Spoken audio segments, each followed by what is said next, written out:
Buongiorno cari amici, camminatori, pellegrini e viandanti. Mercoledì 19 febbraio. Siamo nei giorni freddissimi anche in pianura. Figuratevi qui sul gruppo del Lago Rai. Allora siamo saliti con il Fabio stamane per la Val Calamento. Abbiamo parcheggiato in località Baessa. Erano 6 gradi, 7 gradi sotto zero. E come vedete dalla mia barba fa ancora molto freddo nonostante così si sia alzato il sole. Ecco Fabio, dov'è che andiamo oggi? La nostra meta, se la neve ce lo permette, quale sarebbe? L'augurio, Dario, è arrivare a Cima Palù, ecco, che sta dietro le nostre spalle. Io ho già calzato anche i lamponcini perché si comincia a sprofondare, c'è un po' di ghiaccio. Pensavamo di trovare più neve, invece non c'è tanta neve, è calpestata, siamo poco lontano da Malga Canyon, è anche calpestata. Vediamo dai dove riusciamo ad arrivare con le nostre forze. La giornata è bella, come sempre dai, ve la documentiamo. Allora dal gruppo del Lago Rai, da Dario e Fabio, una buona giornata e una buona montagna a tutti. Seguiteci. Ciao.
Eccoci cari amici, finalmente siamo arrivati a Cima Palù. Quanto alto siamo, Fabio? 2261 metri, Dario.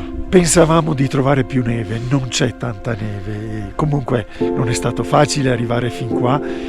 Oggi gran freddo, non c'è aria, ma è un gran freddo. Straordinario il panorama da Cima Palù, non solo verso la Val Calamento, non solo verso la Val Trigheta, ma anche, vedete alle mie spalle, Sasso Rosso, Sasso Rotto, Sette Selle, e così vedete poi in quella direzione Cima d'Asta, i Lagorai orientali, e poi qui davanti a me, vi faccio vedere, qui dietro a me vedete immersa nelle nubi la Val dei Mocheni, e sullo sfondo vediamo le cime di Brenta.